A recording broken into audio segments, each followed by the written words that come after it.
The Kroger on Howell Mill Road in Atlanta, Georgia, in the Buckhead area, has a registered sex offender working security there.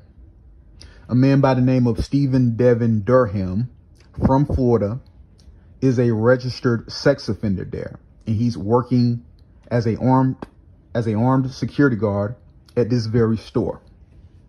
I was assaulted by Steven on April 22nd, 2025 at around 10:30 p.m. I was leaving the store with my ice cream, and I was abruptly grabbed and had my ice cream snatched out of my hand as I was leaving the store.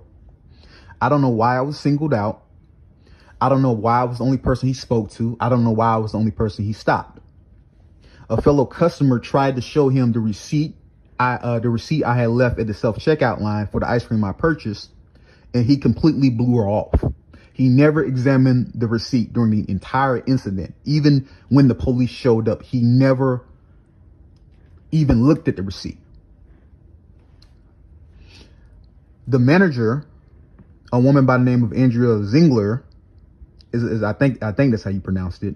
She has one arm, and she tried to get me to leave before the police arrived. I refused, and when the police showed up, she tried to lie about me threatening her. And then she lied about the surveillance footage being down when the police officer requested to view it. But to be honest, the officer who responded was not interested in reviewing the footage. She was very reluctant, and he immediately sided with them. And I think that's the reason why they were lying about me threatening her, because they didn't know which side he was going to take. But, you know, me being a black male and them being, you know, authority figures, you know, store owner and a security guard, he sided with them.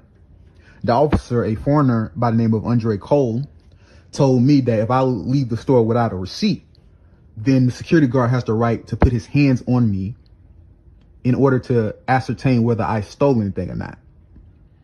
And I'm sitting here saying, like, well, how is he allowed to, well, first of all, how would he know whether I had a receipt or not?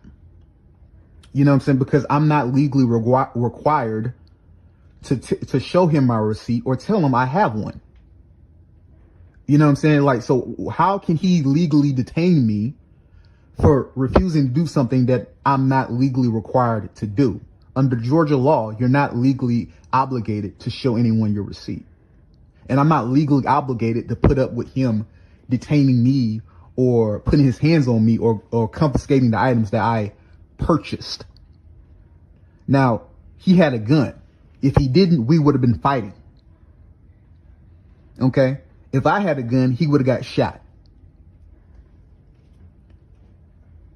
And I wish I told him that at the time. But I said, okay, if you don't think he was in the wrong, fine. Okay, I'm not trusting your legal expertise. I want this incident written down so I can possibly get it litigated at a later date, whether criminally or civilly. Please write a police report down. I believe I was assaulted, and I want you to review the surveillance footage so I can have proof that this incident went down.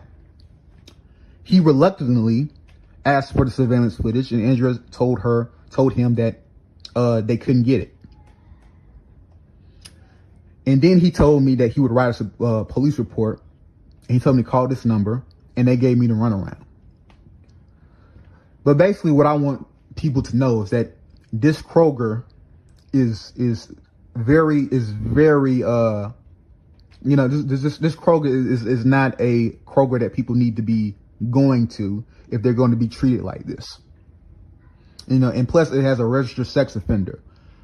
Why would you want to go to a store that has a man working there who was arrested for engaging in sexual contact with somebody between the age of 15 and 12? I think it was. It may have been lower. But anyway, I just want to get that out there.